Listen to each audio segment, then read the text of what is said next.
Good morning, everybody. Good morning. Hopefully these things are working. The lights are on. It should be good. Wow. Wow. What are we wowing? I don't know. Just so many things going on in my brain. Hope everybody's having a great weekend. Welcome to another episode. We're on number 70. Oh my gosh. That's a wow. That's craziness. We got a long way to go. I look at like how many episodes Joe and Rachel have. Oh my God. Right? You can't compare us with Joe and Rachel. Because they've been doing it do they do it every day? Do they do something every day? They were doing like 5 a week. Yeah. 5 videos and they've been doing that for years. Not always live. I mean, they don't do lives? Do they do lives? They do lives. They do lives, but I don't know if every one is live. I don't know. But yeah, just thinking about that, like that is absolutely crazy. Keto Beyond the Couch. Right. Are they still calling it that? I don't know. I still see some of their old stuff. Old stuff, I think. So I don't know what's old and what's new. I feel like this is crooked. Because I'm trying to get you in the frame. You're trying to. So. Whoa, that was fine. What'd you do? Ah! Okay. Now you can see all of us. What's going on, everybody? We have a very interesting topic, mostly brought on because I have a client that I'm working with that this is an issue. But as we were talking about things, we've always had clients that have this issue, and we'll talk about what that is, overtraining syndrome, things like that. Jonathan hit the nail on the head before we even got started with the topic. It's all about recovery. And it's really not even just recovery. That's a big piece of it, though. Yeah. And what goes into recovery. And what goes into that. So we're going to talk a little bit about overtraining syndrome, what it is, why it's something you need to worry about, how impactful it is, because the more I've read about it, and just in the last couple of weeks, just realizing that if you get to the point where you have overtraining syndrome, you're potentially screwed for a long time. What inspired this topic? So if those that didn't see the thumbnail, the topic is overtraining. Overtraining. And it's technically a diagnosis, but we'll get into all that stuff. Yeah. But before we do, we want to remind everybody, and we want to thank Keto Brains for being a part of this this podcast now. Keto Rehab is what we've officially named this vlog podcast video. Is it a video cast? I don't know what it is, because we don't have a podcast. Here's a question: is a podcast technically just audio? Because we don't publish to just audio. No, we don't. We do this just on YouTube. So is a video cast another thing? It's a live stream. Just a live stream. That's just like episode of a live stream. That just seems weird. I don't know how that works. Okay. So Keto Rehab, we're talking about overtraining today. We want to thank Keto Brains as always. Now it's an as always thing. Stay on, ask questions, be engaged during the episode, and we will draw names at the end to get a free bag of Keto Brains. If you're not sure, if you don't know what Keto Brains is, it is a fantastic coffee creamer that is nootropic. So it's got alpha GPC, it's got theanine, lion's mane, and MCT. Thank you. I'm thinking it's not ketones, MCT, because I may have just ordered some ketone aid to experiment with some stuff. The new one, the one that reached out to you? No, actual ketone, just ketone esters straight up. Oh, the nasty stuff. To try it. The stuff that's actually used in all the studies. So we'll see. I wanted to experiment with some things. So get involved, and then we'll pick your name at the end. Okay. Like I said, straight to the topic. Do we want to do straight to the topic, or do we have anything we want to share first? Your challenge is underway. We have gotten through week 1. But if you need some accountability, you need some coaching, you need an incredible community, you can still join us. So if you are interested, holler at me on the Keto Bikini Pro on Instagram, Keto Bikini Academy on Instagram, or Keto Bikini Secrets on Facebook or YouTube. I just thought of something. We have a big announcement. We have a big announcement. I put it in the thing, and I totally forgot. Big announcement. And Juliana, will like this. If she's still here, I know they got new orders. Are they still in the area? Did they move? They are still in the area. Julia, Oh, if they're how still. much longer are you in our area? Oh, she said, no, we don't. Okay. Oh, okay. So maybe not.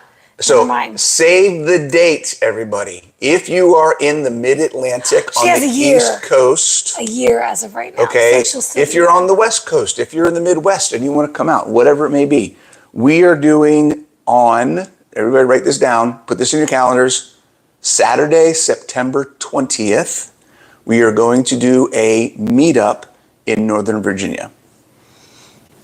East Coast meetup. East Coast, Mid-Atlantic meetup in the DC area, Northern Virginia, Reston, Virginia, or Herndon or Closest Fairfax County, somewhere in this area where we're at. Dulles Airport for anybody who might want to Yes, it's going to be very close to Dulles Airport, so you have a place to fly in. There's hotels and stuff all over the place if you really want to stay. But we're looking at doing a afternoon picnic type grill barbecue. BYO. Don't know if it's going to be, well, we're thinking bring your own meats if you're bringing stuff in, and then we'll just cook it up. Or we could potentially look at maybe getting a food truck. I don't know. Yeah. We'll see how it goes. It'll either be like a cash bar for meat kind of thing. Yeah, right. We want to, so before we plan a bunch of specific stuff, we want to save the date and see how many people are interested.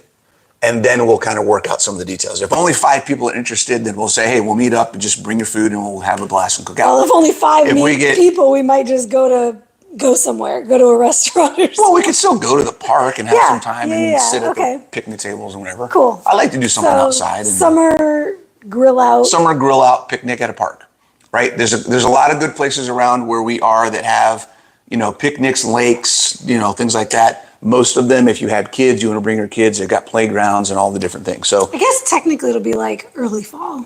Late September? Late September, that's mid-fall. That's like smack in the middle, because fall starts in August. Yeah, but August is still summer in terms of like I guess that's true. Weather. I guess that's true. Yeah. What is officially fall? Isn't it like the fall equinox or something? That you got me. I'd have to Google it. I bet somebody will tell us. When is fall officially? When does fall officially start? September 22nd is when fall starts? Oh, look at that. So we can welcome in or usher in We can usher in the fall. Okay. Does that mean we have to have pumpkins and spice lattes? You know what? You know what's crazy? That I'm not going to offer this, but I'm really interested in trying to make my own carnivore bars. Okay. Because there's certain spices that I love that they don't have. That you want to add into the... And so I want to do like my lamb, the way I do my lamb with allspice and cinnamon and za'atar. Oh, you think? And I want to make a lamb version. I want to do like a lamb carnivore bar with ground lamb, a Greek, yes, Middle Eastern, Mediterranean vibe. Yes. With lamb tallow, because I have a lot of lamb tallow. Okay. I just bought some beef tallow that's arriving hopefully today or tomorrow on Amazon. Interesting. So I'm going to do some beef bars and some lamb bars with different spices. And I might do a pumpkin spice. That's just, I can't wrap my head. I mean, it's the same idea though. Yeah, it's the same kind. It is. It's a Middle Eastern flavor because it's got like the cardamom and the cinnamon and that kind of fall spice, warm spice vibe. That's all her. I love that in my lamb bowls and my beef the bowls. savory, the savory, spicier. I'll probably do an Italian spice version too. You like that? You could do a Slap Your Mama version. Oh, you would like that. Okay, I could do Slap Your Mama for you. Yeah. Spicy. And then I'll do Italian because I've got the Italian seasoning. What about garlic? I mean, I put garlic in everything, so. That's true. Italian would have garlic in it, basil, rosemary, all that good stuff. That would be interesting. Okay. Yeah. So. Ideas. So maybe she'll do that and bring if they're successful, maybe I'll bring some to try. Maple pumpkin pulled pork. Wow. Ooh, that I would do. Bring it. If you do that, that's the thing. Like if you guys, we could have a thing. Like It's a meetup. Make your own special carnivore keto meat dish. I love that. Potluck. And bring it. It's a potluck. Okay, it just turned into a potluck. Okay. Officially. Potluck. Bring it. Bring it. And if you're flying in, then just stop at Five Guys and bring some of that. That'll work too. You just made me think of another fall favorite that I love. Chicken thighs in the crock pot. Coconut curry. I do coconut curry and pumpkin coconut curry. Okay. So we are going to keep this in the Antithetic brand. So it's going to be the Antithetic, the Mid-Atlantic Antithetic potluck. Nova. Mid-Atlantic, Nova. Northern Virginia. Antithetic Nova potluck. Something like that. Potluck meetup potluck. Yeah. I don't know. We'll figure Fantastic. out what to call We'll figure out what that is. If you let us know in here when we post, we'll probably post on Facebook and do whatever else and talk about what we're doing. If you're interested, please let us know. I think if we get 15 people that say they're interested, 20 people that say they're interested, then we'll look at actually like reserving a full pavilion. Yeah. If we only get a handful of people, then we'll just say meet here and we'll figure out, because there's a lot of places that are first come, first serve. And then there's other places that we could actually reserve for a specific time. But I don't want to reserve a specific place. There's only a handful of people coming, right? Cool. So, awesome. Let us know. Fantastic. So, what we're talking about today, and again, this is really stems from a specific client that I'm working with, which I will put out there is not something I expected to do. I have not been taking clients. Out of coaching retirement. As of now, I guess officially, I'm open to take clients since I have one now. And what kind of clients? Well, that's what I was just going to say. So the clients that I'm looking to work with are not necessarily just health improvement, quality of life, right? So I'm looking to work with people who are specifically interested in, as an athlete, transitioning to a ketogenic diet. Maybe you've already started transitioning and you're stuck. You're trying to figure out why it's not working or why your performance is going down. Or people who may have, like this client that I'm working with now, he's been carnivore for a year. He's in his 50s. He's an endurance athlete, and he's been trying to figure out how to get back his performance back. Like his performance is tanked. He's feeling horrible. Nothing seems to be progressing. He thought carnivore was going to solve all his problems, and it's not. So there's a lot of other things going on. And that's where we're getting into the topic today, because many of the problems that I see with athletes, the issues that they're having with performance, with health, and all the other things, often isn't just a nutrition problem. There's a lot of factors. And when we talk about, I use the term the whole athlete, just like when we're coaching lifestyle clients, it's the whole picture. It's the individual and all the pieces that go into that. Yeah. It's not just nutrition. So when we talk about nutrition a lot, we tend to focus on keto, carnivore. We got to remember that that's just one piece of the puzzle, and there's a lot of other things that go into it. So, and a passion for you is that a lot of athletes run back to carbs. Yes. Because the first thing they think is, oh, I'm hitting a wall because I'm not having carbs. So I now need to carb up before my workouts. And they haven't addressed all of these other things that are low-hanging fruit when you look at the whole picture. Right. But they're so focused on nutrition, and they're so brainwashed by the industry telling them that as an athlete you need carbs, that the first thing they do is abandon this nutritional protocol that's actually been helping them in many other ways. But because they're not seeing the other pieces. Yeah. Yes. Yeah. Because because we still have this idea that it's all about energy. It's all about energy. Food is just about energy. There's nothing, nutrition is an energy thing. It's about fueling your body. No, it's not about fueling your body. It's about supporting function. And when I want you to say that again. It's not about fueling your body. It's about supporting function. Supporting function. Nutrition's goal, the goal of good nutrition, is to support how your body works. Okay? It's not about energy. Energy is one small piece.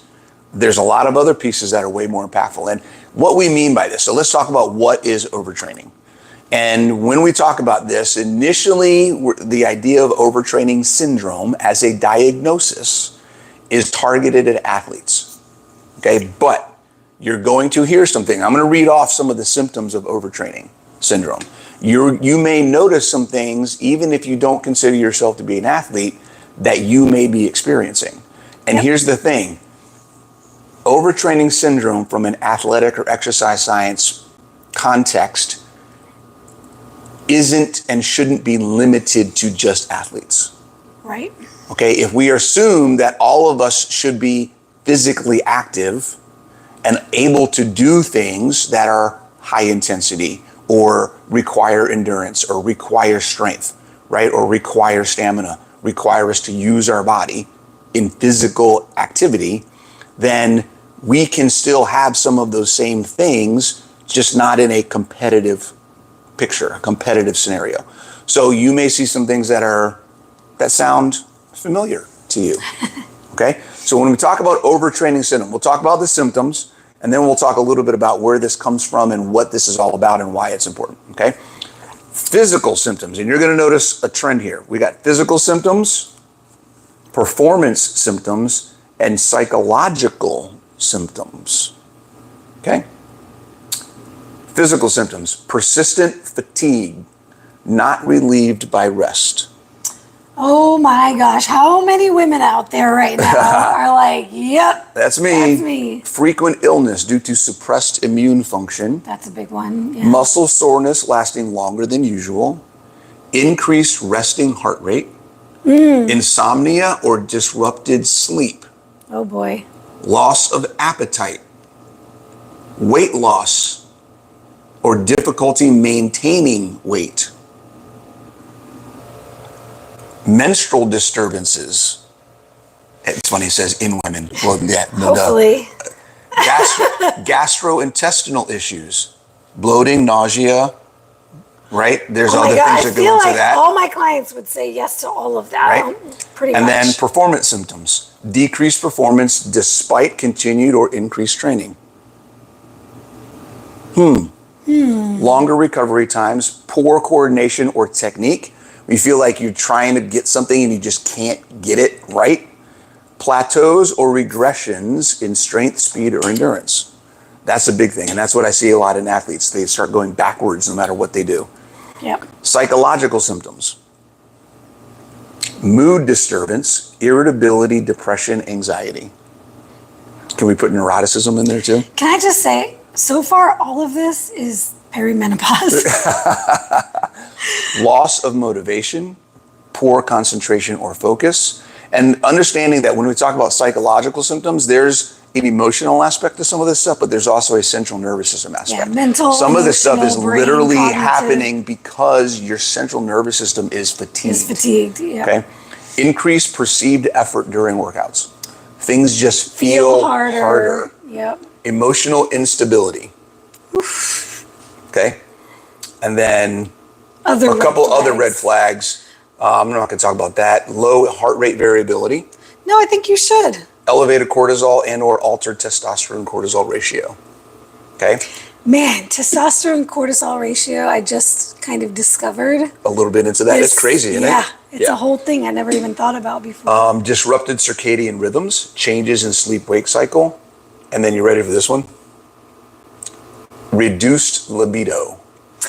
Altered testosterone to cortisol ratio. Interesting. Right. And then reduced libido. Reduced libido. Earlier we had reduced motivation. We had a lot of other symptoms that are symptoms of low testosterone. Potentially, yeah. Decreased performance, Yep. difficulty gaining muscle. There's improving strength. Yeah. Mm-hmm. So those things you just mentioned, the additional red flags are more like the markers that you might see. Right. Right. So these are markers. So you're having the symptoms, and then you look a little bit deeper. Libido is the only symptom in that category. So there's a whole nother set of markers. We could talk about physiological markers and blood markers. I actually created a handout for my client to have because there's a set of blood tests that I want him to get. I don't know if we want to get into that one now, but there's a whole bunch of things to look at from a blood marker from a physiological testing That can perspective. Things signify- like, what is your VO2 max? What is your, like here it says, HRV, what's your heart rate variability? What's your resting heart rate? Your What's your HSCRP, your inflammation markers. Well, those are the blood markers. I'm thinking the blood, physiological, right? So what is your, totally just left me. Resting heart EKG. rate. So getting an EKG, HRV, getting an exercise stress test. How is your heart actually functioning? And is that where it needs to be? So there's a handful of things that we can look at when we talk about how do I know if I'm dealing with overtraining. Another way of calling this, another way of kind of describing or couching this so people understand is you've heard us talk about stress before, okay?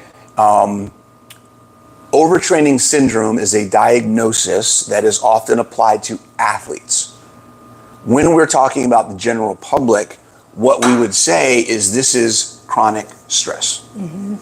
What is the impact of chronic stress in your life and where that stress comes from? So how do we get to the point of overtraining or of overtraining syndrome or chronic stress to the point of a detriment to your health?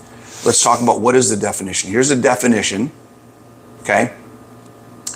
Overtraining syndrome is a state of performance decline and systemic dysfunction resulting from excessive allostatic stress load.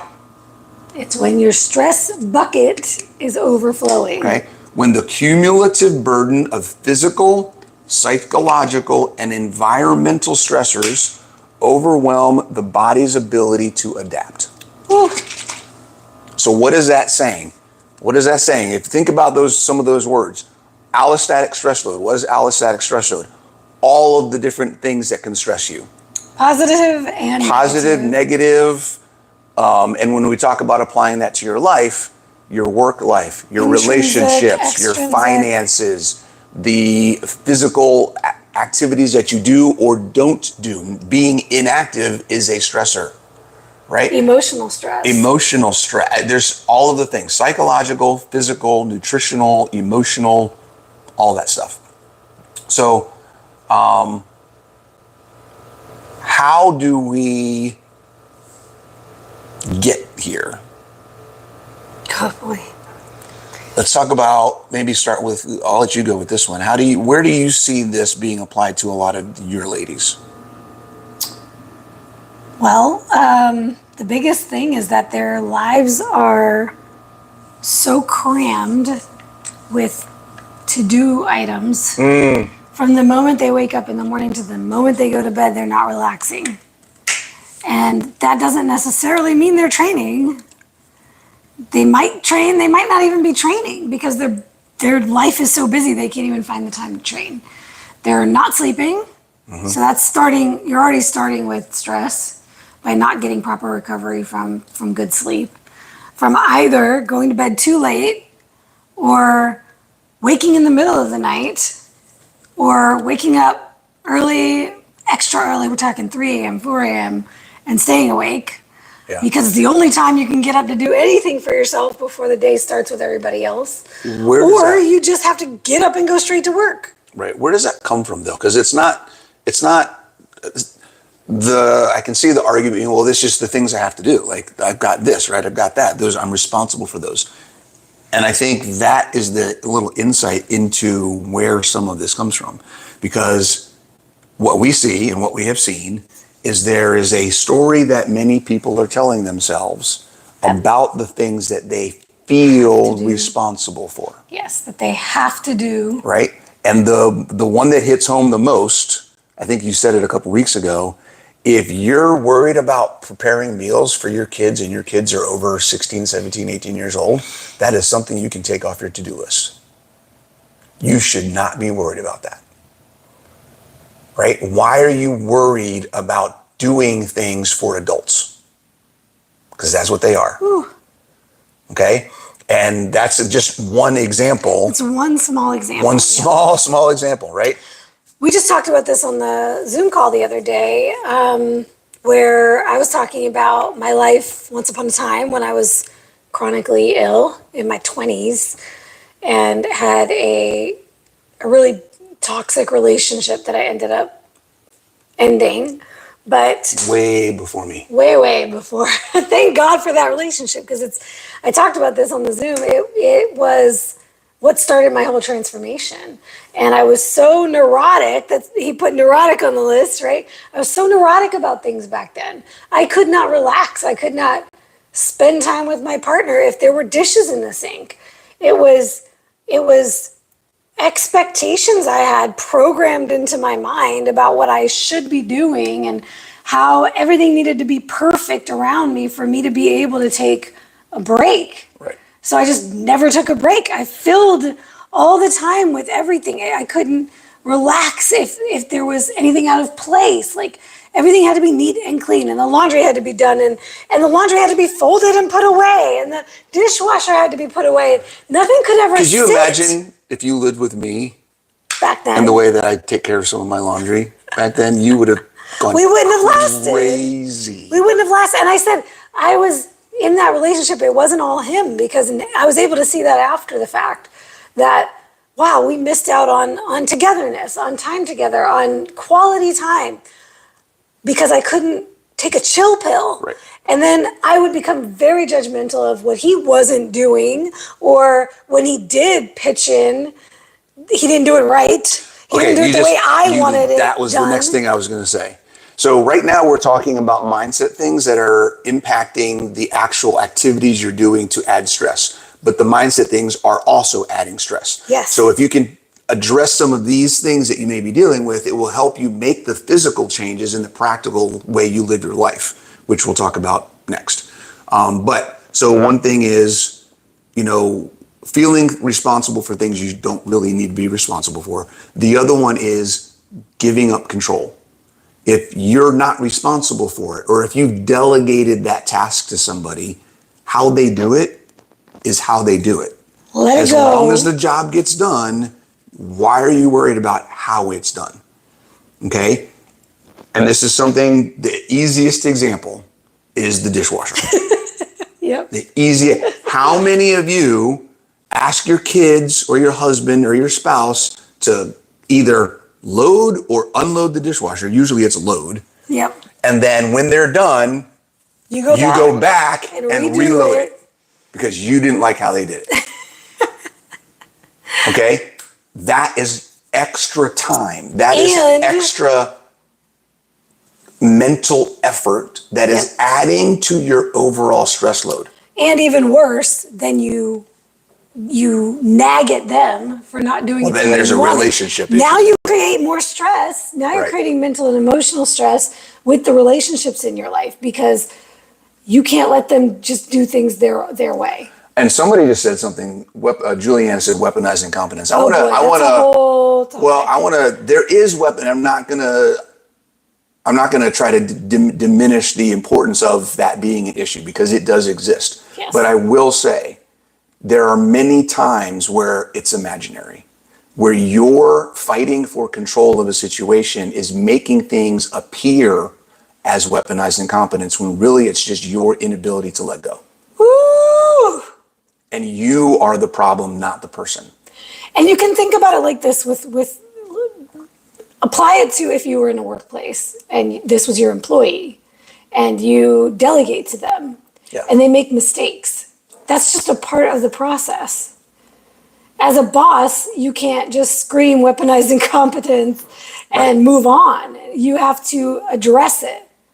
And if it's a real issue, then you address it and you hope that it gets better. And if it doesn't, then there's a conversation that needs to be exactly. That's the thing, right? You can't call it weaponized incompetence if you're not having a conversation with the person and letting them know what your expectations and desires are. Yes. Right? If somebody does something the way you don't like it, and then you don't say, hey, the next time you do this, could you do it this way? I really feel more comfortable with whatever. We've been through that. Yep. There's a couple specific things about how she likes the dishwasher loaded. Okay? That I've never done it that way before. And it took a couple weeks, months, I don't know how long it took for me to just be like, look, if I'm going to load the dishwasher, I'll just do this because it makes her happy. It's no sweat off my back. Yep. Right? But it's the first few times she'd be like, why are you doing this? Well, a huge part of that process too is you explain to them why it's important to you. Yes. Because some of the things it's not necessary, right? Like you're just nitpicking. Yeah, absolutely. I explained, well, I like it this way because it cleans better, and then I don't have to re-wash them again if they don't get cleaned well. And at least then now you're not just saying, I hate the way you do it wrong. Right. Or at least it doesn't come off that way. You're wrong, you're bad. Now you're not just criticizing them. Yep. You're explaining that there's a method to your madness, right? But if there's not a method to your madness and you're just nitpicking because that's just the way you do it, there's something to look into there. Yeah. So those are some of the things, the expectations. I think all of that kind of falls under expectations. Make sure that your expectations for yourself, your relationship, and the people that you're living with are clear. Communicate that kind of stuff. That's the thing. Yeah. That burns us up. That subject is probably one of the biggest emotional, psychological stressors that really affects everything. Because you're going to act and do things differently based on all of those things. Yep. So you can potentially limit some of the physical stress by allowing yourself to let other people do things. Now you have more time to take care of yourself. You have more time to actually work on your fitness. You have more time to work on other things that may be more enjoyable and more for you, instead of giving your time away to everyone else all the time. So there's a lot of things that again, guys, it all starts here. And then what you decide and how you look at things and what you do here is what bleeds out into how you actually act and engage in your life. So before we get into some of the physical pieces, right, when we talk about sleep, exercise, nutrition, all those other things, I want to talk about something that I think I meant to talk about at the beginning. And that is the impact of this. Why are we talking about this in the first place? Okay, and I really meant to talk about this at the beginning and I forgot. If you're at a point, guys, where your stress bucket is overflowing, and it's been overflowing for a long time, and you're starting to see the things we talked about, what are the symptoms of overtraining? What are the symptoms of overall stress overload? Okay. The impact on your health is dramatic. It is dramatic. And the challenge and the struggle is, and this is what I don't think a lot of people understand. I didn't understand until really digging into it just in the last few weeks with this client. There is no set recovery time for this because, and understand this, we are talking about recovering from a metabolic dysfunction. This is technically an injury to your metabolism. And that's not the same as a metabolic condition. A metabolic condition may be a part of your metabolism that's not functioning properly. When we talk about overtraining syndrome, we are literally saying that your entire body, systemic dysfunction means multiple systems within the organism. Your immune function is compromised. Your central nervous system is compromised. Your physiological system is compromised. Your digestive system is compromised. Your hormone system is compromised. Every aspect of how your body works breaks when you get to this point.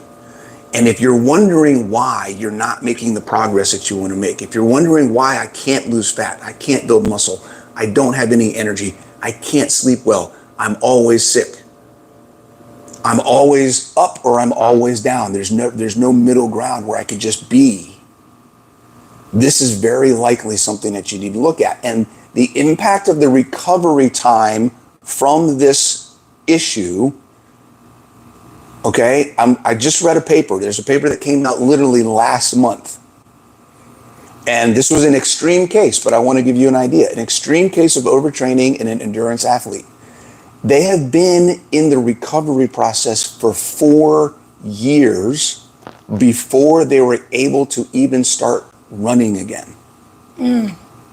That's just for the running piece, right? There was another person in this study, in this paper, who it took them 22 months to be able to start planning to get back to running again. 2 years, they couldn't do anything. They had to take that off so their body could repair. Right? So in many cases, we talk about this phrase, and we didn't talk about this beforehand, but there's this idea of healing before you see progress. And for some of you, you're not seeing progress because you're not letting yourself heal. And there's a lot of healing that needs to happen. So that's where some of this building patience and letting the process work comes in, because the amount of time it takes you to get back to where your body can start getting better, right? We talked about being in health debt. A lot of you are in a hole, you're in the ground with your health. You're just trying to get yourself back up to the surface. And then you can start walking up the mountain, right? Some of you are thinking, how come I'm not at the top of the mountain? And you're getting all frustrated because you haven't gotten to the plateau, you haven't gotten to the summit, and you're still playing around in the mud in the hole at the bottom of the mountain trying to figure out what's going on. And doing more is not going to get you out. Flailing around more isn't. Maybe sometimes you just got to stop, get your footing, figure out where you are, and then start. What's the first step? So we should talk about some steps. Steps. All right, we're going to talk about main areas. Should we do nutrition? Nutrition, first? Yeah. Then fitness, then recovery. Okay. How's that work? Yeah. Okay. Nutrition. How do we improve our nutrition? I think the number one thing that we see is going to be, I'm going to leave you know what it is. Eat enough freaking food. Oh, yeah. Yep. Stop starving yourself. Eat to support function. Your function, yes. Right? I love the word adequate. I don't think we use it enough. We use optimal too much. I think that sets the wrong expectation. I think adequate. How much do you need to support your body and get you where you want to go? Not what is the best thing, because there is no, everyone's got the best and your best is always going to change. What's the adequate? Well, and I like the word adequate also because too much is a problem too. Mm-hmm. So if you're stuffing yourself all the time, that's going to be more to recover from. If you're having a hard time digesting, you're bloated, you're uncomfortable, you're essentially needing to recover from overfeeding, that's stress on the body. If you're not eating enough, that's a stress on the body. So you've got to be eating adequate amounts without overdoing it. Yeah. And it's not that difficult to figure out. And it doesn't even require following numbers for the most part. There's physical symptoms that you can feel, right? Definitely physical symptoms you can feel.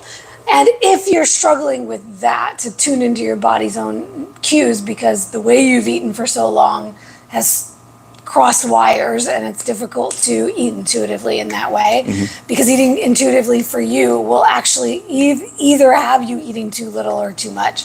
Then the numbers can help for a little while. And that's going to take some time to figure out with the numbers. Like the numbers, nobody can just give you perfect numbers and then, okay, now I eat to this and it's going to solve everything. It's going to be a trial and error with a coach or with just doing it on your own. Yeah. But some of the physical symptoms you can look out for are you pushing past hunger to hit some intermittent fasting window or to lose weight, and so you're suffering. You can feel yourself suffering. You're exhausted, you're hungry, and you're pushing through to lose weight. Or on the flip side, you're overstuffing yourself. You're feeling that overfullness, that, oh, I did it again, and now I'm bloated and distended and uncomfortable. And this is a really, really hard thing to explain, because on the same coin, different side, there are some people who need to learn that it's okay to be hungry. Yes. And there are some people that need to force themselves to eat because they have trained their body, they've trained their mind to survive on less. Yeah. So there is a balance, and that's where working with a coach to kind of help you figure out, okay, where am I and what should I be focused on? Because on the same side, right, there are some people who you shouldn't be eating until you feel comfortably full 5 times a day. right? Well, Right? here's the little because that's cheat some code. of the guidelines. The cheat that code people to are getting. figure out which camp you're in. Whatever you've been doing, Is if it it's working? not working, Yeah. you probably need to do something different. Yeah, that's really what it is. Again, this all goes back to you, your results, and how is it working and getting you where you want to go. So, if you've been focused on intuitive eating and you've just been eating whenever you feel hungry, maybe it's time to lock it in and be a little bit more intentional. If you've been really intentional, you've been tracking every little thing and you're trying to hit a specific number, maybe it's time to either relax on that or change your numbers. Like something's got to change if you want something to change. That's my favorite. Right? You cannot get change without changing something. So that's how that works. So from the nutrition perspective, obviously eating adequate amounts of all the nutrition that you get is important. Making sure that what you're getting, your body can actually use. You guys know the 3 pillars, the 3 tenets of nutrition. Maybe they don't. They don't. Nutrient density, get all the nutrition you can that you need, make sure your body can use it, and make sure it's supporting your satiety. All right, those are the 3 things, the keys to nutrition. The getting the nutrition into your body is important because that's where we talk about, making the choices that support your bodily function. If it has a label, it's probably less nutritious. Even if the label says has all the nutrition your body needs on it, it's probably less nutritious than real whole food.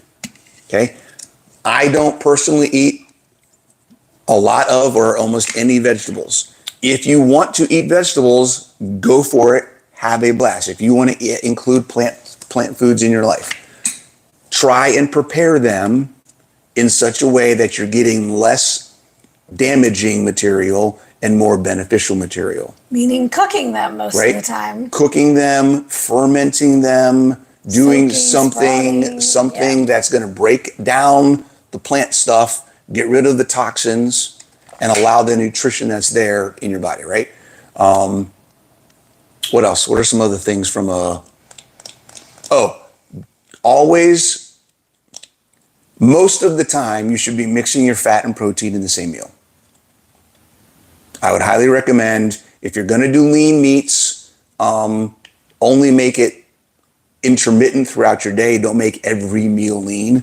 And most of the time you have protein, you should have some fat that comes with it. And if you're doing lean meats, add some fat to it. Right. If you're doing fatty meats, you don't have to add a stick of butter. That's another one. You don't have to add butter to everything. Okay? Keto sacrilege. The idea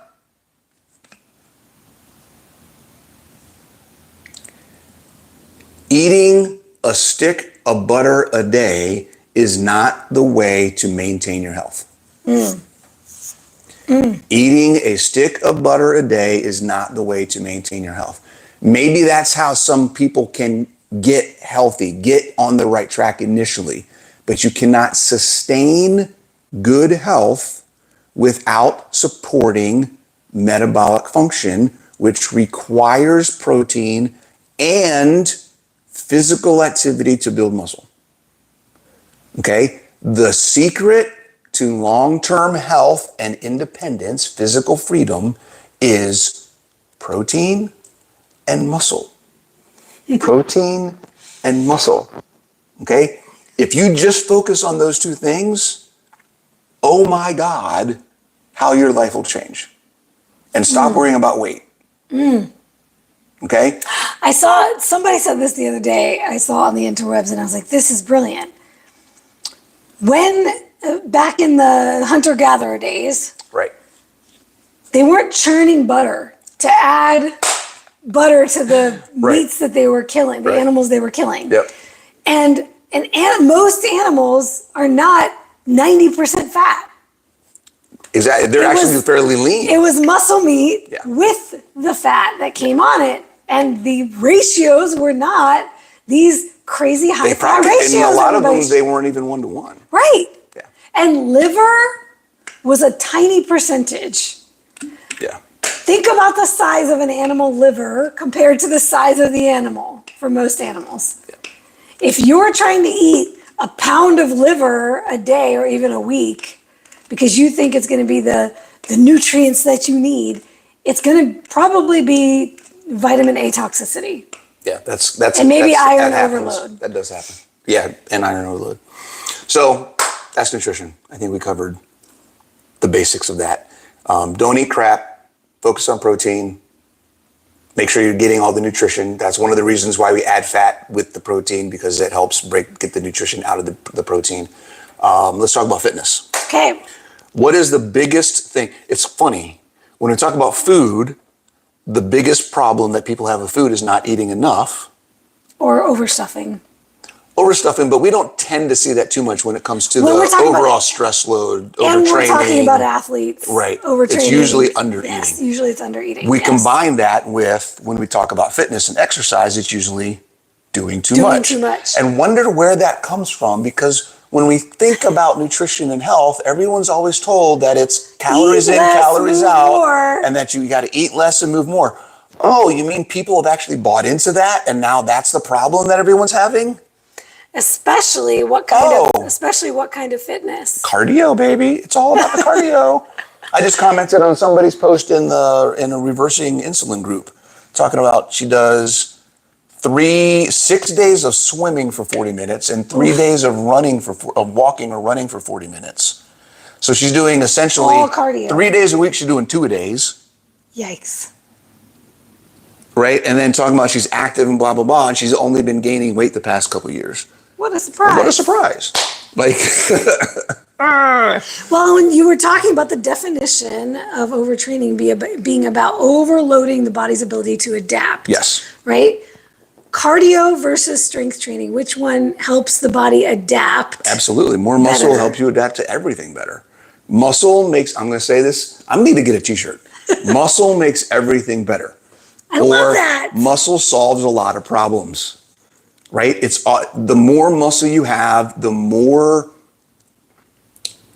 what's the word I'm looking for? The more efficient your body will function. Okay? Muscle equals quality of life. Ooh, that's a t-shirt. Ooh, I like that. Yep. Muscle equals quality of life. Everything works better when you have muscle. The load that you're putting on your body by not eating enough, when you pair that with the load that you're putting in your body by training all of the time, is just more than you can't handle it. And think about this, guys. What controls everything in your body? So it's not just how you think. Did you guys know that your brain is 20% of your energy expenditure every day? It's 2% of your body mass, and it's 20% of your energy expenditure. I love this comment by Keto Brains. Brains are important. Muscles are more important to us. Absolutely. That's a t-shirt. Speaking of which, Keto Brains, in case you guys don't know, they also have a new product, creatine packs. So to support brain and to support your ability to exercise and build muscle, on the go creatine packs. I think that each one, correct me if I'm wrong, I think each one is 5 grams, right? I think so. Yeah, so just get your daily 1 or 2 packs a day and you're good to go. Throw it in your coffee with your Keto Brains. 3 to 5 grams. You need to just have a Keto Brains that has the creatine in it. There you go. One day. That's what they need. One day we'll get that. But 5 grams for your muscles, 5 more grams for your brain. There you go. So the effect of overtraining from a fitness perspective has to do with central nervous system fatigue and physiological inability to adapt. Because you can't adapt. What does adaptation mean? Just talk about that real quick. When we talk about adaptation means your body is responding to something you're doing to it. Okay? Our relationship adapts based on how we interact with each other. If I do something, she's going to respond. Now, in a conversation, here's how we adapt. Here's an example of adaptation. If we're talking and I'm always talking and I never give her a chance to respond, how is that conversation going? It's one-sided. It's one-sided. There's never any feedback. Do I know if we're having a good conversation? Do I get any insight into what she's thinking? Nope. None. Can I adjust my responses or what I'm talking about based on the feedback she's giving me? Nope. No, because I'm never getting a chance for her to respond. There's no feedback loop. If you're wondering why you're not seeing progress in your fitness, are you giving your body a chance to respond to the things that you're doing? And are you paying attention? And are you paying attention? You can't pay attention to how your body's responding if you're always giving it input. It's always, yes, that's exactly what I was about to say. Right? So if your body and you are in a relationship, sometimes you need to shut up. And let your body speak. And let your body speak. I love that. That's really what this is about. Yeah. So recovery happens, growth happens when you're silent. When you can shut your mouth, i.e. stop the work and give your body a chance to respond, that's how your relationship with your fitness gets better. Because it's a two-way street. So why don't we give them some... I like that. I like this analogy. I really like that analogy. Why don't we give them some examples of how you can listen to your body, how you can, with your training, what you can do to improve your recovery and stop overtraining. Well, we talked about this yesterday. When we were laying in bed, getting up in the morning.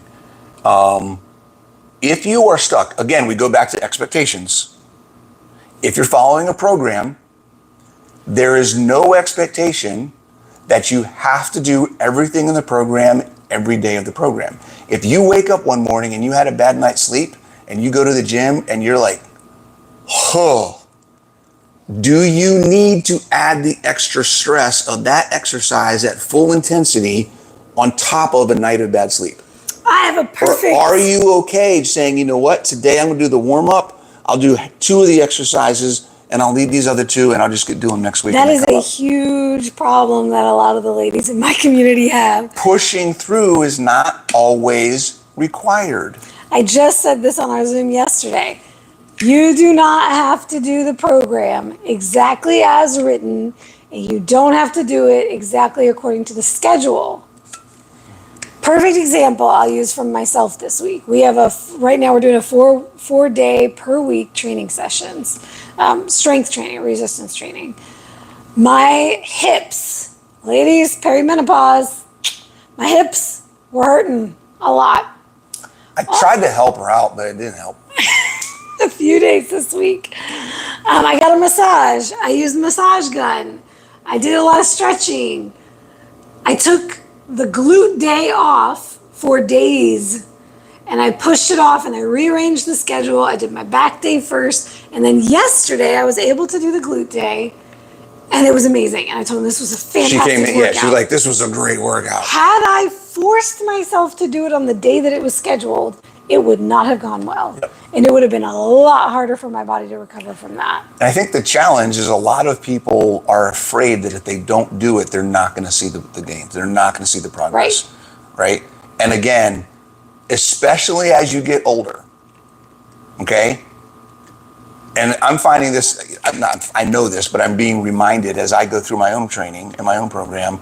I'll just use myself as an example. I program 5 days a week. And in my program, it's strength work Monday, Wednesday, and Friday, and then conditioning work Tuesday and Thursday. That's kind of what I'm doing right now. What do you mean by conditioning? Conditioning work. It's a traditional CrossFit workout of the day type of thing. 15, 20 minutes. Sometimes it's a 5-minute, super high intensity something, right? Some sprint work or something like that.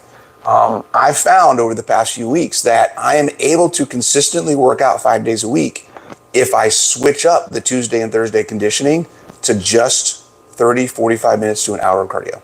Of a low impact. Low impact, zone 2-ish, maybe a little zone 3 sometimes. Or like what I'm going to do next week, I'm going to introduce fartlek training, which is like doing 20 minutes, 2 minutes, every 2 minutes, doing like an all-out sprint for 10 seconds. Oh, so it's cool. It's like zone 2 for 20 minutes, but every 2 minutes a sprint for 10 seconds, right? Okay. So introduce a little bit of a variation, but it's still not super high intense Right. the whole time. The whole time, yeah. So playing Like that. around with what we call your maximum recovery volume, tracking it and paying attention. This is where the awareness piece of how your body is responding comes in. Can I do this as prescribed without killing myself? If the answer is no, then What be do I need honest to with yourself. adjust? Yes. And then switch it up. Maybe Yep. you don't cut it out completely. Maybe you just do something that's less intense or for a shorter period of time.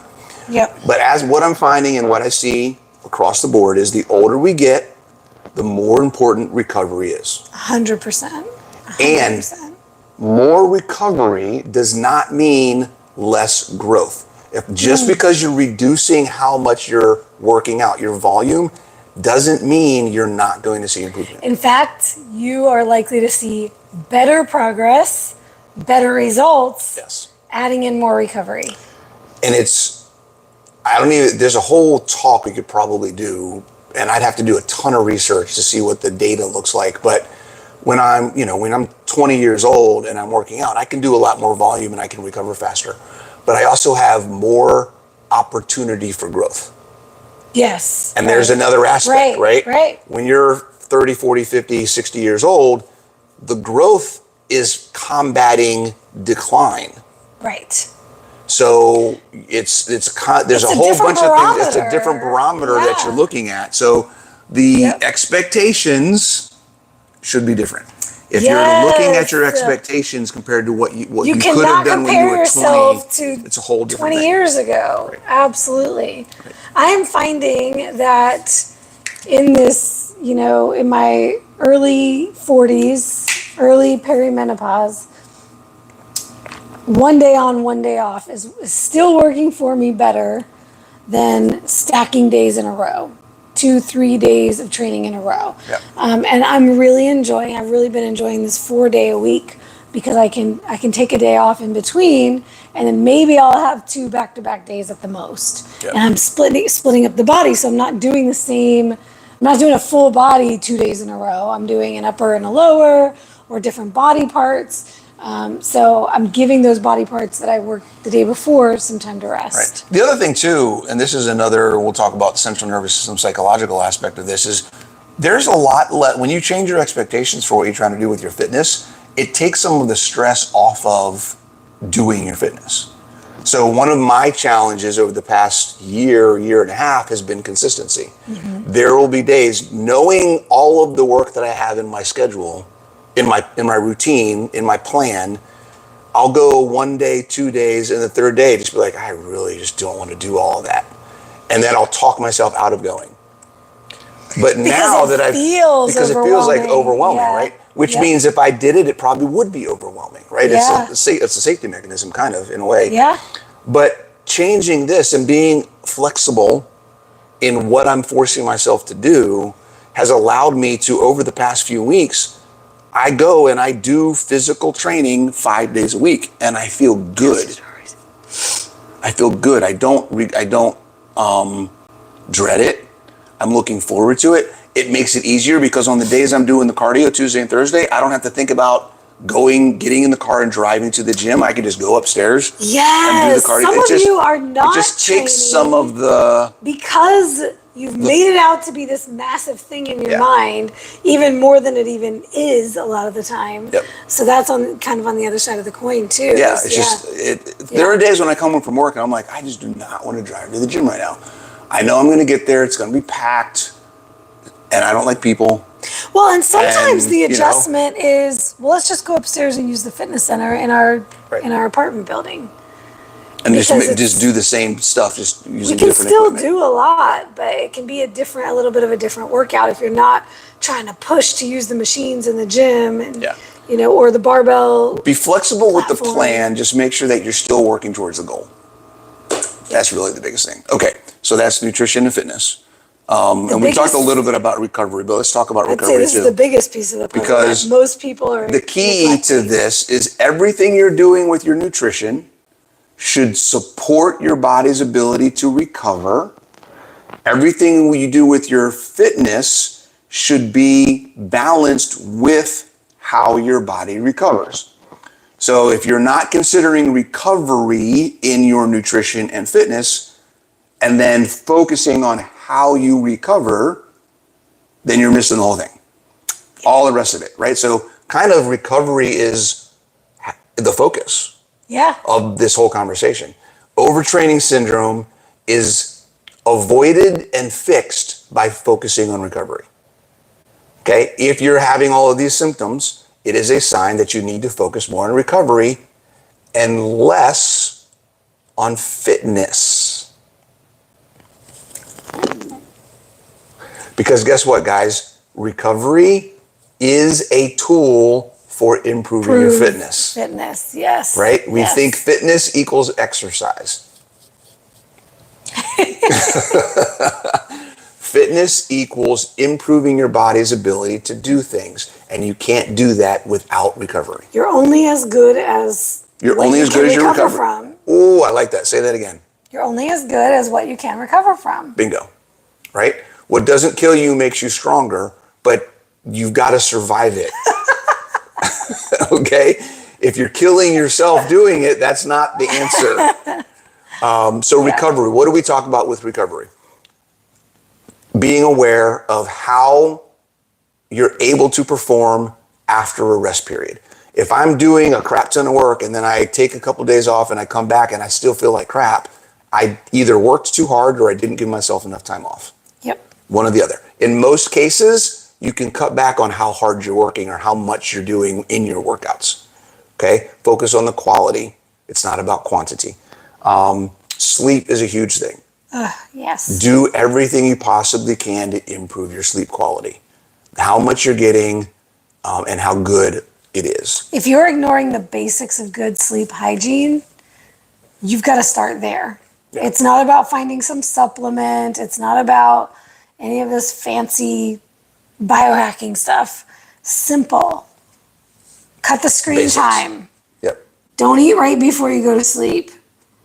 What's some of the other stuff? Have a dark room, cold room. Heavy blanket helps with some people. Yep. And then what are you doing? Keep it cool, drop the temperature. What are you doing right before bed? If you are stressed to the max, working right up until bedtime, all the bright lights are on all over the house, and then you're trying to go to sleep, you're going to have some sleep latency. Yeah, I'm telling you right now, sex before bed helps too. At least for the guys, sleep like a rock. It gives us energy. So unfortunately for the women, sorry, but sex energizes women and sedates men. So you gotta sometimes in the morning, sometimes at night. Balance it out. Yeah, and then the guys are in the morning, they're like, I don't want to get out of bed. Then let him sleep in so you have your you time. See, ladies, there you go. There you go. Okay, see, yep. Us women steal all your energy. It's an energy transfer. I was like, it's an energy exchange. Isn't that fascinating? It is. It's so fascinating to me. So yeah, sleep hygiene is good. If you do, so I haven't gotten it yet. I was hoping it'd be in. What? The kill switch stuff. Well, it sounded like we got a delivery. It'd be but cool it could have if it been got one of here. my Amazon packages. When is it supposed to arrive? I don't remember. Let me go check. Let's see. He just got a new, as I said, don't lean on supplements.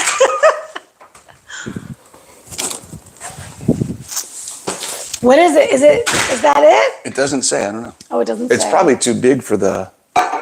Don't say it. It's equipped. It's equipped. Equipped delivery.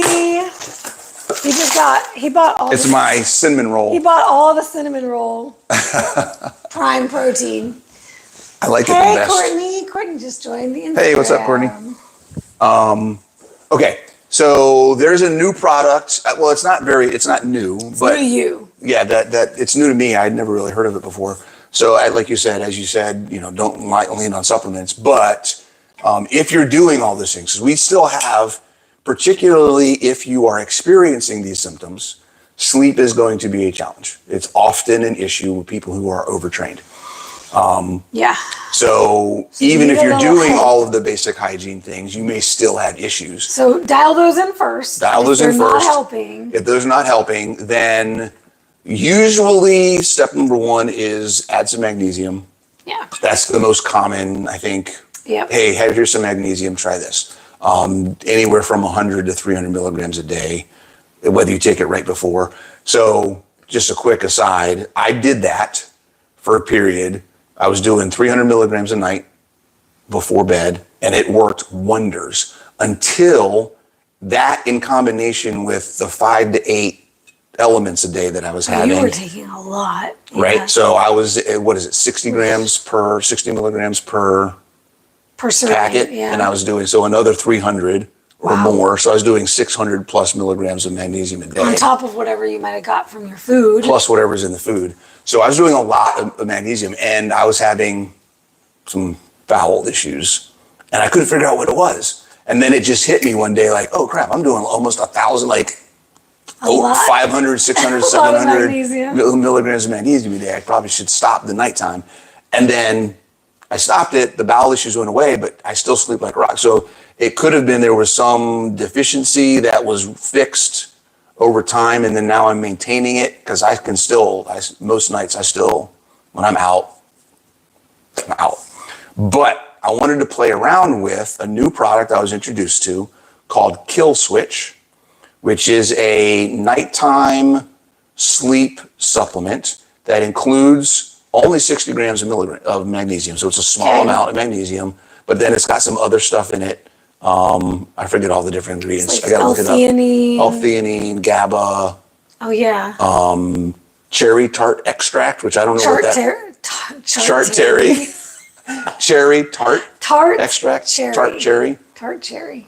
So there's a handful of things, but it's basically it's a sleep supplement hot chocolate. And it's got cocoa. Sleep supplement hot chocolate that you take an hour before. Theobromine, right? That you take an hour before you go to bed, and it's supposed to help you sleep.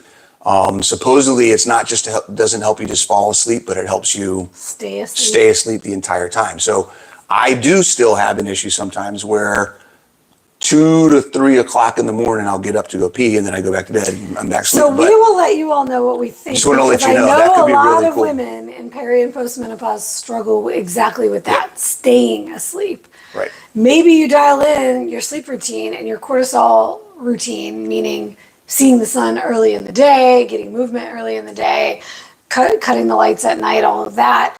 And you can get to sleep okay now, but staying asleep is a problem. It's always that 3 a.m. wake up, right? Yeah. Or 2 a.m. wake up. Yeah. So that's what we figured. I figured I'd try it out and kind of see what it may do. And if I like it, then I'll let you guys know and then recommend you guys to get it. I don't promote a lot of products because I don't like a lot of products. Well, for one, and I don't believe that we need a products. lot of products. But I do think there are some things, specific cases where people have challenges with things that if there's something that can help that specific thing, then let's look at a tool to address it, right? Mm-hmm. So, okay. What is Jennifer shouting about? Can you hear me shouting yes? She's shouting yes to everything. We're hitting all the points for her today. Okay, so let's go through. We have a lot of comments, everything. but we don't got have a ton of questions. comments. Does anybody have any questions? No. That's about the September event. Juliana said she can bring 5 people herself. Bring them.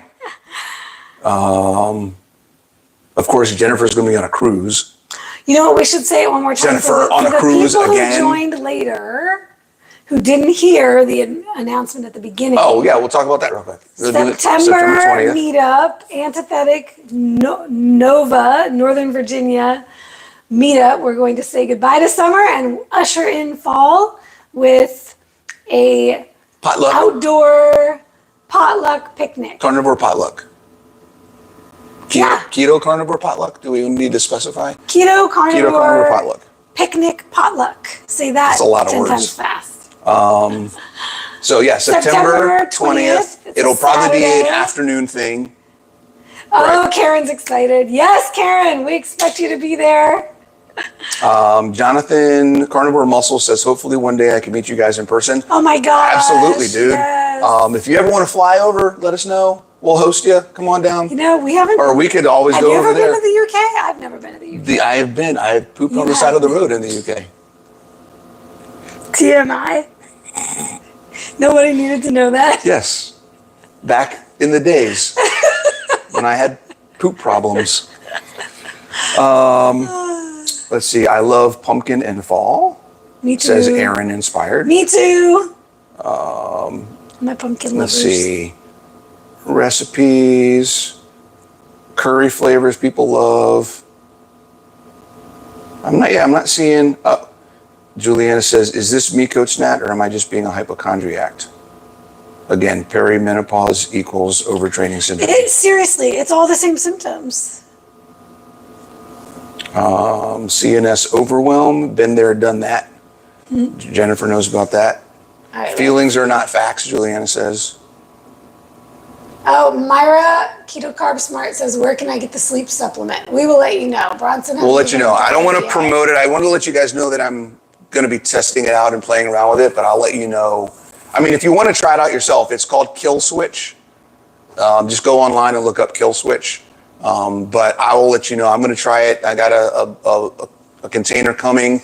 I don't know if it's how long that lasts, a week, 2 weeks. I'll try it for whatever, and I'll report back and let you guys know. Jonathan says, I do not do any chores. I pay my assistant to do it. I walk the dog and do my food shopping. That's it. That's priorities right there. Right? I like it. My grandfather was like that. My grandfather used to say, I didn't work my whole life to do the work myself. That's a good one. He was like, if anything needed to get done in whatever, he'd be like, bring him in. Let's go. Contractor, here we go. Let's do it. Yeah, no questions today. A lot of... Lots of comments. Jenny says, my overstress led to my Hashimoto's acting up, fatigue and inflammation. A bigger force out there was me looking out for me, and I recently lost my job. Time to heal now. So you got some time on your hands is what it sounds like. Yes. To take care of yourself. Jenny is and that focusing doesn't mean her. training more. Sometimes you training need to train smart. less. Training smart. Bronson's just coming for everyone in the keto space. As always. I know what you're talking about. What's that all about? What you mean? No muscle means less problems. You should have a shirt that says, I am your trigger warning. Ooh, there we go. I should get a new one, though, that says, like walking trigger warning, or another one that says excuse killer. Yes. Something like that. I don't see, let's see. No questions. No questions. Julianne is sending a mattress back. Why are you sending a mattress back, Julianne? What you been up to? Wah, wah, wah, wah, wah, wah, wah, wah. All right. Harvest and Hearth, an antithetic meetup. Just trying to come up with fancy names. Fancy names. Keto Gen X Check. I can't come this year, but hopefully it will be a yearly thing. I think we can make here's a question. meetup be an annual thing. How do you know if it's overtraining versus pushing yourself too hard? What's the difference? Well, that is what overtraining is. So pushing yourself hard is different than pushing yourself too hard. So if you add that two in there, that is the definition of where you're starting to get into overtraining.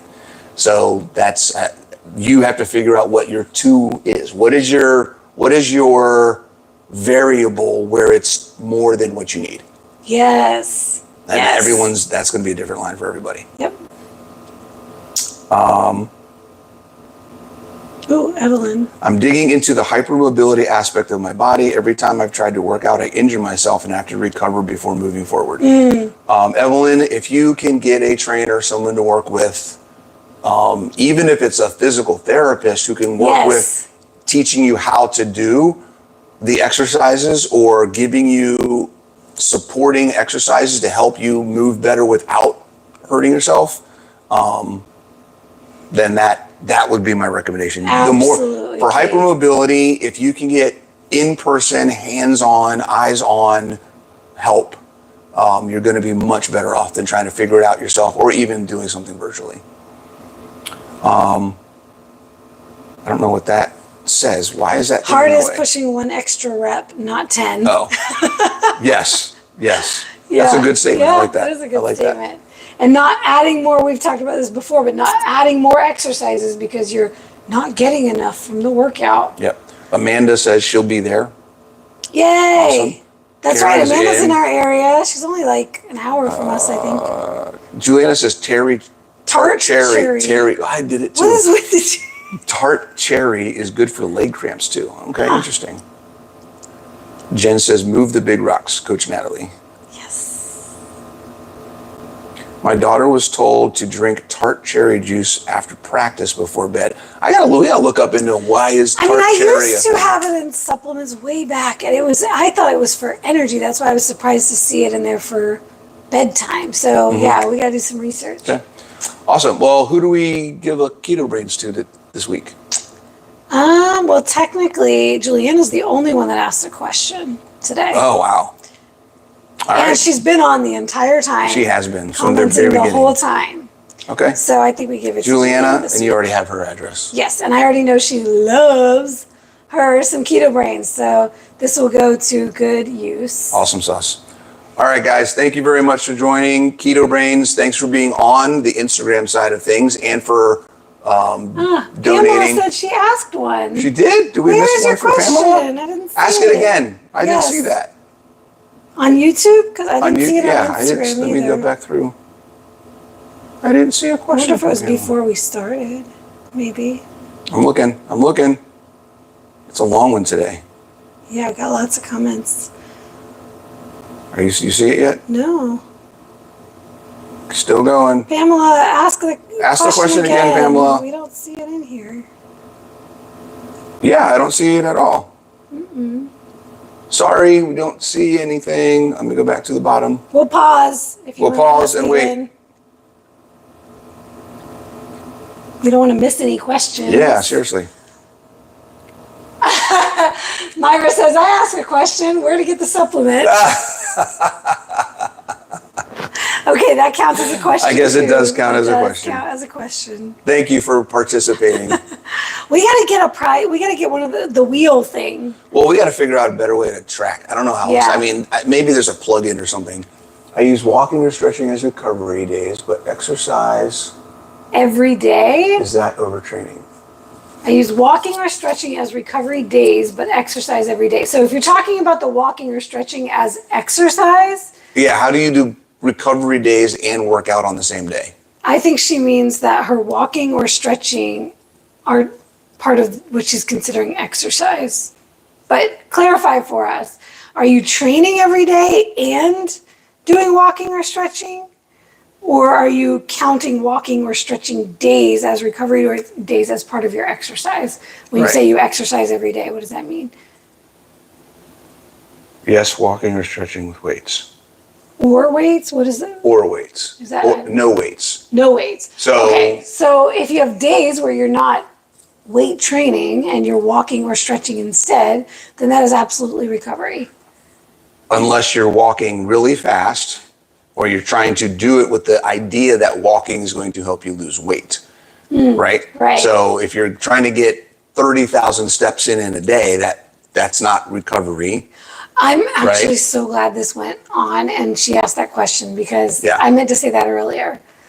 If you are one of these people who is trying to hit 20,000 steps or more a day and you're doing that every day, that is too much. Yeah. Yes, if you're doing it for stress relief, you're just kind of getting out, enjoying the sun, getting some fresh air, strolling, what Leisurely walk, we like to call sauntering. sauntering, we do a saunter. Whenever we go for a walk, Together. we start at the beginning and we're like, is this a saunter or is this a walk? Like, which one are we doing? What is the goal here? Yep. And it's usually determined by the shoes that we put on. Yes. And what we've done that day. And what we've done if that we day, right. trained or, yeah. Yeah. So no, that's wonderful. I love walks for recovery. Yeah. But I also caution people not to be doing like hour-long walks for recovery, especially my ladies. I know that I end up with Yeah. more hip problems You only need if I'm 20 walking extended periods of time. Yeah, 20, 30 20 minute minutes, walk. 30 minutes, yeah. Go out, enjoy the sun. Like if we're walking during the day, it's more about let's get out and get the sun and the fresh air. Yes. It's not necessarily, we're not thinking about how many steps are we going to get in this walk? How long are we Yes. going to walk for? We literally will go out and enjoy why we're going out to enjoy the environment, watch the people, look in the shop windows and everything from because we walk around our city. And then at the end, we might be like, oh, how many steps did we get? But that's about as far as that concern goes. So, okay. Well, good question, Pamela. Thank you. All right. I think we've been on for long enough. We're at almost an hour and a half. Woo! These are getting longer and longer. I know. We can't shut up. When we're passionate about a topic. I know. And we didn't even really prep for this one. No. Well, you did. I did a little bit. Okay, folks. All right, guys. If you have a request for a topic, drop a comment. Let us know. We'll put it in the... And we look forward to seeing as many of you as possible in September. Yes, details coming. Bye.